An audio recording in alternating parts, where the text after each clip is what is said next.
Hello student. पिछले turn पे आपने ग्रामीण समाजशास्त्र का अर्थ एवं परिभाषा और ग्रामीण समाजशास्त्र के क्षेत्र के बारे में अध्ययन किया था। आज का जो ये लेक्चर है वो नगरीय समाजशास्त्र का अर्थ और परिभाषा से संबंधित है तथा नगरीय समाजशास्त्र का क्या क्षेत्र है यानी स्कोप ऑफ अर्बन सोशोलॉजी क्या है तथा ग्रामीण और नगरीय समाजशास्त्र दोनों की क्या इम्पोर्टेंस है यानी क्या महत्व है, इससे संबंधित आज का ये टॉपिक है अपना। तो सबसे पहले आता है कि नगरीय समाजशास्त्र से क्या तात्पर्य है। नगरीय समाजशास्त्र से जनरली ये माना जाता है कि जो नगर की समस्याओं का जो अध्ययन किया जाएगा उसको नगरीय समाजशास्त्र कह सकते हैं। इस संबंध में दो परिभाषाओं का यहाँ पर उल्लेख करना चाहूँगा। पहला है स्मिथ के अनुसार। स्मिथ का ये कहना था कि नगरीय समाजशास्त्र नगरों में व्याप्त सामाजिक संबंधों का क्रमबद्ध, सामाजिक संबंध यानी कि सोशल रिलेशन का जो शास्त्र अध्ययन करेगा, खासकर नगरों में किस प्रकार के सोशल रिलेशन है उसके अध्ययन को स्मिथ ने नगरीय समाजशास्त्र के रूप में परिभाषित किया है। दूसरी परिभाषा हाबाउस की है। हाबाउस का ये कहना था कि नगरीय समाजशास्त्र जो नगरीय जीवन है और नगर की जो समस्याएं हैं उसका अध्ययन करता है, यानी नगरों में किस प्रकार की लाइफ लोग जी रहे हैं। जनरली ये देखा जाता है कि एकाकी परिवार है, औपचारिक संबंध है, ये नगरीय जीवन है तथा लाइफ स्टाइल ग्रामीण क्षेत्र से आपको देखने को थोड़ी अलग लगती है। और दूसरा नगर की जो समस्याएं, कई सारी समस्याएं हैं नगरीय, उनका जो अध्ययन करेगा उस शास्त्र को हाबाउस ने नगरीय समाजशास्त्र के रूप में परिभाषित किया। इसके अलावा और भी कई विद्वानों ने नगरीय समाजशास्त्र की परिभाषाएं दी हैं, जिसमें Nelson Anderson, Nelson, burgle, park Burgess इत्यादि का नाम प्रमुख है। क्योंकि यहाँ पर दो ही परिभाषा पर्याप्त है, इस आधार पर नगरीय समाजशास्त्र का तात्पर्य ये है कि नगरीय समाजों की व्यवस्था और अव्यवस्था, यानी नगरीय समाजों में किस प्रकार की व्यवस्था और क्या अव्यवस्था रहती है तथा उसमें क्या क्या परिवर्तन होते हैं, उसके क्रमबद्ध अध्ययन करने वाले विज्ञान को या शास्त्र को नगरीय समाजशास्त्र कहा जा सकता है। इस आधार पर ये तो था नगरीय समाजशास्त्र की परिभाषा और अर्थ। अब आता है नगरीय समाजशास्त्र का क्षेत्र क्या होना चाहिए, यानी स्कोप क्या है। क्षेत्र से तात्पर्य है कि एक जैसे उदाहरण के लिए किसी ज़िले की सीमा है तो उसका एक क्षेत्र है, या किसी गांव की सीमा है तो उसका सीमा कहलाएगी। इसी प्रकार से नगरीय समाजशास्त्र के क्षेत्र में किन चीज़ों का अध्ययन करना चाहिए, इस संबंध में पार्क बर्गेस का नाम उल्लेखनीय है। पार्क बर्गेस ने नगरीय समाजशास्त्र के क्षेत्र को 3 भागों में बांटा, जैसा कि आप देख रहे हैं: परिस्थिति शास्त्र, सामाजिक संगठन और सामाजिक विघटन। सबसे पहले आता है परिस्थिति शास्त्र। परिस्थिति शास्त्र का पार्क बर्गेस के अनुसार तात्पर्य यह है कि सभी प्रकार के जितने भी कस्बे हैं, नगर हैं और महानगर हैं, उनकी कुछ भौगोलिक परिस्थितियाँ होती हैं। यानी कस्बे में जाएंगे तो वहाँ की भौगोलिक परिस्थिति आपको अलग देखने को मिलेगी, नगरों में जाएंगे तो वहाँ पर अलग प्रकार की परिस्थिति होगी भौगोलिक, और महानगर में अगर जाएंगे तो उसकी परिस्थिति अलग देखने को मिलेगी। इस आधार पर पार्क बर्गेस ने इसके क्षेत्र को निर्धारित किया। और परिस्थिति शास्त्र के बारे में भी पार्क बर्गेस का कहना था कि 2 प्रकार की परिस्थिति नगरों में देखी जा सकती है।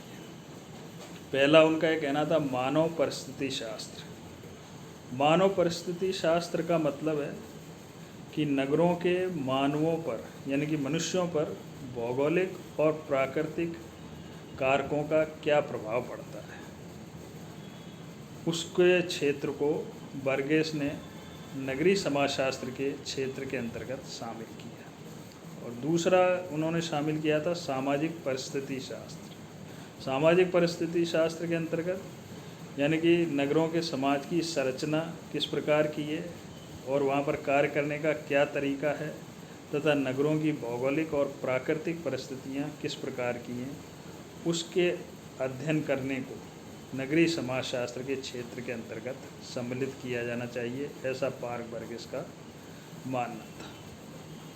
दूसरा उनका कहना था नगरीय समाजशास्त्र के क्षेत्र में सामाजिक संगठन का अध्ययन करना चाहिए, यानी उसके सामाजिक संगठन से संबंधित जितनी भी चीज़ें उसको नगरीय समाजशास्त्र के क्षेत्र में सम्मिलित किया जाना चाहिए। उदाहरण के लिए जैसे परिवार है, तो नगरीय समाजशास्त्र में जो परिवार होते हैं वो ग्रामीण समाजशास्त्र से, खासकर ग्रामीण समाज से आपको अलग देखने को मिलती है। उदाहरण के लिए गांव में जनरली संयुक्त परिवार देखने को मिलेगा, जबकि नगरों में एकाकी परिवार की अवधारणा है, या वर्तमान में एक और अवधारणा चल रही है लिविंग इन रिलेशंस की, खासकर महानगरों में। इसी प्रकार समितियां हैं, नगरों में कई प्रकार की अलग अलग समिति, मनोरंजन से संबंधित अलग समिति होगी, क्लब बने हुए होंगे, और भी कई प्रकार के समितियां हैं जिनका उद्देश्य नगरों में रहने वाले लोग अपने अपने हितों की दृष्टि से या उद्देश्य की दृष्टि से पूरा करते हैं।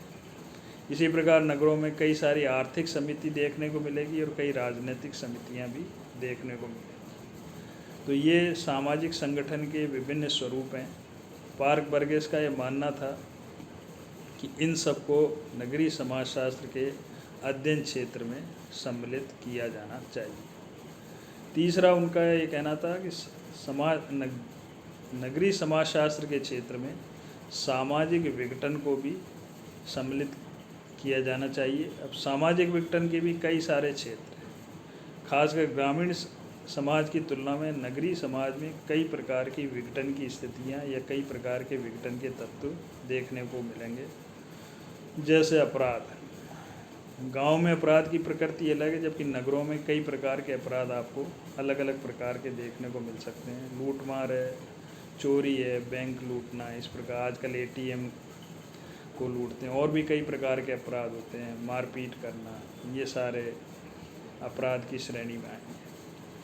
बाल अपराध, ग्रामीण समाज की तुलना में नगरीय क्षेत्र में बाल अपराध की संख्या भी देखने को अधिक मिलती है, क्योंकि कई बार बच्चे जो हैं अपराधी की प्रवृत्ति के हो जाते हैं, खासकर जो स्लम एरिया होता है या दूसरे गरीबी के कारण या परिवार के लोग उस पर ध्यान नहीं देते हैं, तो उस कारण से बच्चे बाल अपराध की ओर अग्रसित हो जाते हैं। नगरीय समाजशास्त्र में एक और विघटनकारी तत्व जो है वो महत्वपूर्ण है, गरीबी है और बेरोजगारी है। गरीबी नगरों में काफ़ी अधिक देखने को मिलेगी, इसी प्रकार से बेरोजगारी भी काफ़ी देखने को मिलती है, जो कि सामाजिक विघटन का ही एक तत्व कहे जा सकते हैं। वेश्यावृत्ति भी सामाजिक विघटन का ही एक पार्ट है। ग्रामीण समाज में वेश्यावृत्ति की स्थिति काफ़ी कम होगी, जबकि नगरीय समाज में वेश्यावृत्ति एक व्यवसाय के रूप में भी है, और कई लोग या इसको जो है वेश्यावृत्ति के रूप में या एक समस्या के रूप में भी है, जो खासकर नगरीय समाज में देखने को मिलती है। मद्यपान है, मद्यपान में केवल यहाँ पर मद्यपान से तात्पर्य सिगरेट या बीड़ी से ही नहीं है, बल्कि शराब से है, चरस, गांजा, इस प्रकार के जो हैं व्यसन वो नगरीय समाज में काफ़ी देखने को मिलते हैं।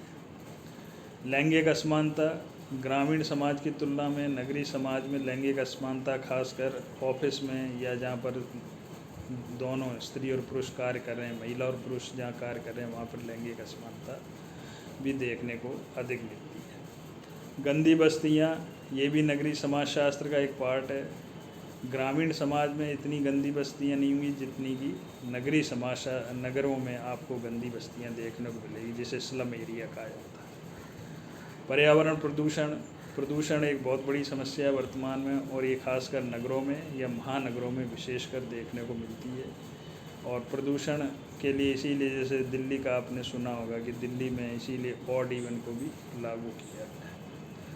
भ्रष्टाचार भी एक सामाजिक विघटन का ही पार्ट है। तो पार्क-बर्गेस का ये मानना था कि इन सारी चीज़ों को या ये सारे जो विघटनकारी तत्व हैं ये भी नगरीय समाजशास्त्र के अध्ययन क्षेत्र में सम्मिलित किए जाने चाहिए। इसके अतिरिक्त नगरीय समाजशास्त्र का क्षेत्र कुछ विद्वानों ने समय और स्थान के आधार पर भी बताया। नगरों के प्रकार के आधार पर भी कुछ विद्वानों का कहना था कि नगरों के प्रकार के आधार पर भी नगरीय समाजशास्त्र का अध्ययन क्षेत्र में इनको सम्मिलित करना चाहिए। जैसे वर्तमान में नगरों में भी एक छोटे नगर होते हैं, एक महानगर होते हैं और एक सामान्य नगर जिसको कह सकते हैं। जैसे चित्तौड़ आपका है तो वो एक छोटा शहर कहलाएगा और जयपुर जाएंगे तो वो महानगर की श्रेणी में होगा। इसी प्रकार से मुंबई है, कोलकाता है, बंगलुरु है, चेन्नई है, ये सारे के सारे महानगर की श्रेणी में। तो इनका अध्ययन करना भी नगरीय समाजशास्त्र के क्षेत्र में सम्मिलित करना चाहिए।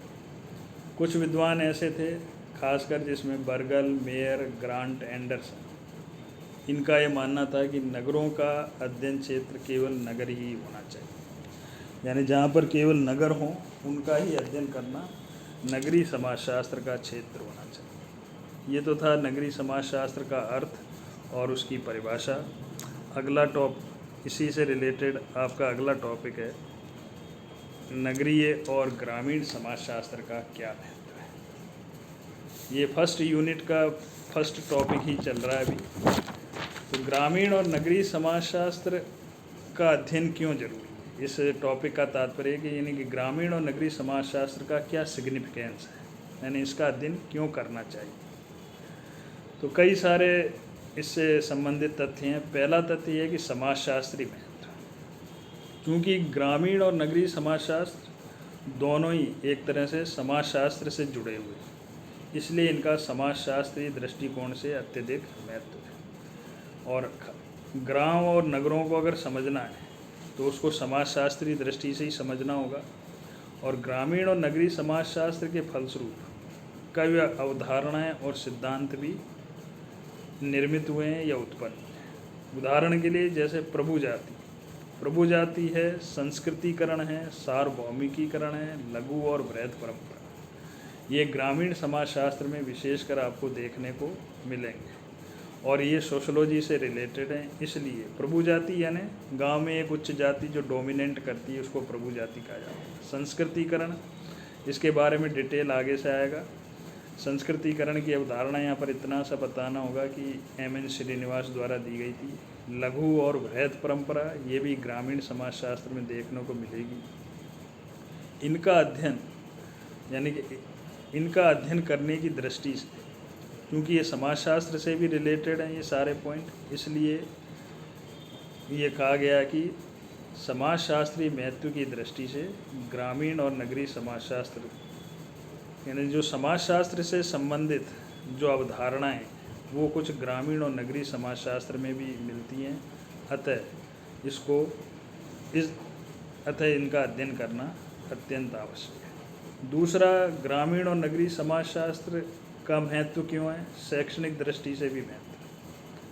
कई सारी चीज़ें ऐसी हैं जो गांव में जाकर ही आप उसको समझ सकते हो, या नगरीय समाज को अगर समझना है अपने को तो नगरों में जाकर वहाँ को रहकर ही उन समस्याओं को या नगरीय समाज के बारे में या नगरीय समाज की जानकारी आपको प्राप्त हो सकती है। इस दृष्टि से उदाहरण के लिए गांव की संस्कृति अलग होगी, गांव में धर्म का प्रकार अलग होगा, राजनीति का स्वरूप अलग होगा और सोशल रिलेशन यानी सामाजिक संबंध ग्रामीण क्षेत्रों में शहरी क्षेत्र की तुलना में अलग देखने को मिलेंगे। गांव में संबंध जो हैं वो अनौपचारिक मिलेंगे, सादा और सरल जीवन मिलेगा, जबकि वहीं शहरी क्षेत्रों में या नगरीय क्षेत्र में संबंध औपचारिक ज़्यादा होंगे, जीवन इतना सरल और सादा नहीं होगा क्योंकि वहाँ पर व्यक्ति के पास इतना टाइम भी नहीं है। यही स्थिति धर्म के रूप में है और संस्कृति, जहाँ गांव में कल्चर अभी भी कई सारी संस्कृति विद्वान है, शहरी क्षेत्र में अगर संस्कृति और धर्म है लेकिन उसका स्वरूप कुछ अलग देखने को मिलेगा। और इन सब के बारे में सूचना है और अगर ज्ञान प्राप्त करना है तो इस दृष्टि से भी ग्रामीण और नगरीय समाजशास्त्र का महत्व है। दूसरा, ग्रामीण नगरीय समाजशास्त्र का महत्व अगला पॉइंट है, इसलिए भी है कि कई प्रकार की समस्याएं, इन्हें समस्याओं के अध्ययन और समाधान में सहायक। ग्रामीण और नगरीय समाजशास्त्र के द्वारा ही समस्याओं का अध्ययन किया जा सकता है, चाहे वो ग्रामीण समस्या हो चाहे शहरी समस्या हो। ग्रामीण समस्याएं खासकर इस प्रकार की हैं जैसे निर्धनता है, गांव में निर्धनता अत्यधिक देखने को मिलेगी।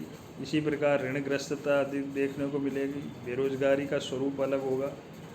कृषकों से संबंधित कई प्रकार की समस्याएं देखने को मिलेंगी। जीवन स्तर अलग प्रकार का होगा।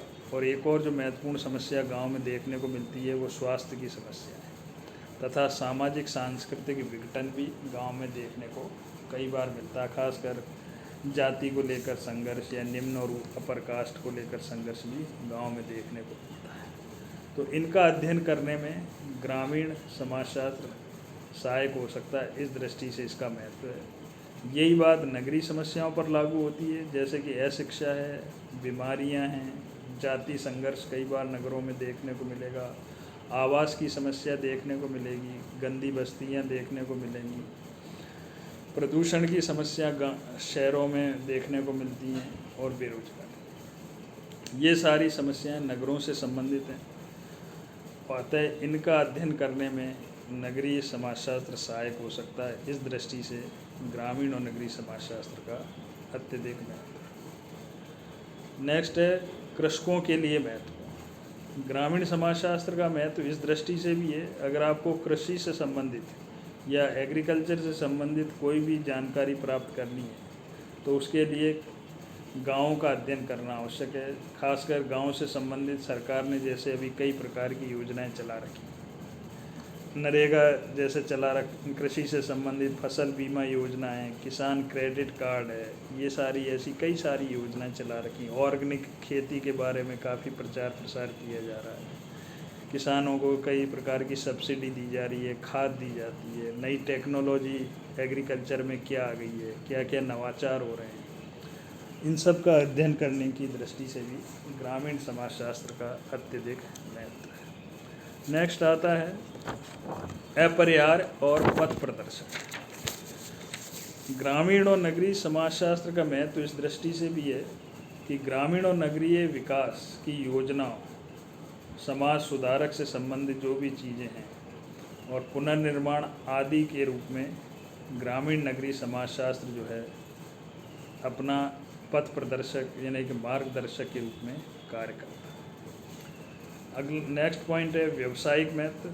वर्तमान में नगरीय ग्रामीण समाजशास्त्र का महत्व इस दृष्टि से भी है कि सरकार द्वारा कई प्रकार की योजनाएं चलाई जा रही हैं, और अगर उनके बारे में जानकारी प्राप्त करना है तो उसके लिए गाँव या नगरों का अध्ययन करना आवश्यक है। उदाहरण के लिए जैसे भी कौशल विकास योजना शहरी क्षेत्र में भी चल रही है, ग्रामीण क्षेत्र में भी चल रही है। डिजिटल इंडिया का नाम सुना होगा। डिजिटल इंडिया ग्रामीण क्षेत्र में भी लागू है, शहरी क्षेत्र में भी लागू है। शिक्षा के लिए सरकार के दोनों ही जगह प्रयास किए जा रहे हैं। खासकर कंप्यूटर शिक्षा के बारे में ग्रामीण क्षेत्र में भी जोर दिया जा रहा है, यहाँ पर भी नगरों में भी दिया जा रहा है। इसी प्रकार से ई क्लास है। वर्तमान में इस कोविड-19 के कारण आपने देखा होगा कि प्राइमरी स्कूल तक में भी ऑनलाइन क्लास या रेडियो के द्वारा क्लासेस चलाई जा रही हैं, जैसे अपनी क्लासेस चल रही हैं। स्वास्थ्य है, ये भी एक महत्वपूर्ण मुद्दा है। स्वास्थ्य की स्थिति वर्तमान में अत्यधिक, शिक्षा के बाद अगर कोई महत्वपूर्ण बिंदु है तो वो है स्वास्थ्य। हर व्यक्ति स्वस्थ रहना चाहता है, और हर चाहे वो ग्रामीण क्षेत्र हो या नगरीय क्षेत्र, सरकार द्वारा ये पूरी कोशिश की जाती है कि स्वास्थ्य की दृष्टि से सब लोग स्वस्थ रहें, तभी वो कुछ कार्य कर सकते। पंचायती राज है, जो कि ग्रामीण समाज का एक बहुत बड़ा महत्वपूर्ण पार्ट है, क्योंकि वर्तमान में कई सारी योजनाएं पंचायत राज के माध्यम से ही लागू होती हैं। इसी प्रकार जनजाति कल्याण है, समाज कल्याण है, इन सब के व्यवसायिक दृष्टि से अध्ययन करने की दृष्टि से ग्रामीण और नगरीय समाजशास्त्र का महत्व है। इसमें भी फिर कई सारी अलग अलग विकास कार्यक्रम सरकार हैं, जैसे पहला है योजनाएं विकास कार्यक्रमों से संबंधित योजनाएं। उसका अगर अध्ययन करना है तो उस उस कारण से भी नगरीय समाजशास्त्र का और ग्रामीण समाजशास्त्र का महत्व अत्यधिक बढ़ जाता है। अनुसंधान के क्षेत्र में यानी रिसर्च अगर आपको करना है, खासकर एग्रीकल्चर में, तो कृषि अनुसंधान से संबंधित कई प्रकार के वर्तमान में रिसर्च हो रही है। उसके बारे में जानकारी प्राप्त करने की दृष्टि से कई सारी परियोजनाएं चल रही हैं, उसके बारे में जानकारी प्राप्त करना, तो उस दृष्टि से भी ग्रामीण नगरीय समाजशास्त्र का महत्व है। कल्याण एवं सेवा कार्यक्रमों में भी, जैसे कल्याण विभाग है यानी समाज कल्याण विभाग, जनजातीय कल्याण विभाग, महिला एवं बाल विकास विभाग, ये सारे विकास विभाग जो हैं, इनमें गाँव में भी, चाहे शहरी क्षेत्र और नगरीय क्षेत्र में, कई सारी योजनाएं, जैसे लाडली लक्ष्मी योजना है या मुख्यमंत्री आवास योजना है या और भी कई सारी योजना, छात्रवृत्ति योजना है, तो ये सारी की सारी योजनाओं का भी जो है मार्गदर्शन या उसके बारे में अध्ययन अगर आपको जानकारी प्राप्त है, तो उसके लिए ग्रामीण और नगरीय समाजशास्त्र का महत्व जरूरी है। नेक्स्ट, शिक्षा के क्षेत्र में। शिक्षा के क्षेत्र से वर्तमान में 2-3 प्रकार की शिक्षा का अत्यधिक महत्व बढ़ गया, खासकर व्यावसायिक शिक्षा का। समाज शिक्षा पहले थी, बुनियादी शिक्षा का महत्व ग्रामीण क्षेत्र में अधिक था। महात्मा गांधी ने भी इस पर अत्यधिक बल दिया था। वर्तमान में व्यावसायिक शिक्षा यानी जो आप लोग जो पढ़ाई कर रहे हो, उसके साथ साथ ट्रेडिशनल शिक्षा के साथ साथ व्यावसायिक शिक्षा का होना जरूरी है, या तकनीकी शिक्षा या कौशल विकास से संबंधित आपको शिक्षा प्राप्त करना जरूरी है, तभी आप रोजगार के अवसर प्राप्त कर सकते हैं। नेक्स्ट है अन्य क्षेत्र में। अन्य क्षेत्र में भी ग्रामीण और नगरीय समाजशास्त्र कई की दृष्टि से भी इसका महत्व है। जैसे पंचायत विभाग है, गांव में पंचायत विभाग सारी योजनाओं को डील करता है। शहरी क्षेत्र में नगर परिषद उसको डील करती है, और उसके अंतर्गत भी कई सारे विभाग हैं, सहकारिता विभाग, रोजगार विभाग, जनसंपर्क है, सुधार गृह है। सुधार गृह में से तात्पर्य जैसे कोई बाल अपराधी है तो उसको सुधारने के लिए सुधार गृह में भेजा जाता है। इसी प्रकार से नारी निकेतन है। तो इन सब का अध्ययन करना या इसके बारे में जानकारी अगर आपको प्राप्त करनी है, तो ग्रामीण और नगरीय समाजशास्त्र का अध्ययन करना जरूरी है। इस कारण वर्तमान में नगरीय और ग्रामीण समाजशास्त्र का अत्यधिक महत्व है। नेक्स्ट, ग्रामीण और नगरीय जीवन को समझने में सहायक। नगरीय और ग्रामीण समाजशास्त्र का महत्व इस दृष्टि से भी अत्यधिक महत्व है कि वर्तमान में ग्रामीण समाज में कई प्रकार की अलग अलग प्रथाएं हैं, रीति रिवाज हैं, मूल्य हैं, विश्वास हैं, जाति से संबंधित कई नियम हैं। तो इनका अगर जानकारी प्राप्त करनी है तो ग्रामीण समाजशास्त्र के द्वारा ही प्राप्त हो सकती है। ग्रामीण और नगरीय जीवन की तुलना करनी है तो उस दृष्टि से भी, जैसे गांव में रहने का स्तर क्या है, गांव में शिक्षा का स्तर क्या है, गांव की संस्कृति और शहर की संस्कृति में क्या अंतर है, गांव की प्रथाएं किस प्रकार की हैं, शहरों में उसका क्या स्वरूप है, गांव के मूल्य क्या हैं, शहरों में वही मूल्य दूसरे प्रकार के रूप में मिलेंगे, संबंध किस प्रकार के हैं। तो ये कई सारे तुलना के पॉइंट हैं। गांव में बेरोजगारी की स्थिति क्या है, शहरों में बेरोजगारी की स्थिति क्या है, गांव में खासकर महिलाओं की स्थिति किस प्रकार की है, शहरों में महिलाओं की स्थिति किस प्रकार की है। तो इस प्रकार का अगर तुलनात्मक अध्ययन भी अगर करना है, उस दृष्टि से भी ग्रामीण और नगरीय समाजशास्त्र का अत्यधिक महत्व। ये था आज का टॉपिक, जिसमें आपने ग्रामीण नगरीय समाजशास्त्र के महत्व के बारे में जाना तथा नगरीय समाजशास्त्र का अर्थ, परिभाषा और क्षेत्र क्या होना चाहिए उसके बारे में जाना। आशा है कि आपको कुछ हद तक इसके बारे में जानकारी प्राप्त हुई होगी। थैंक्स।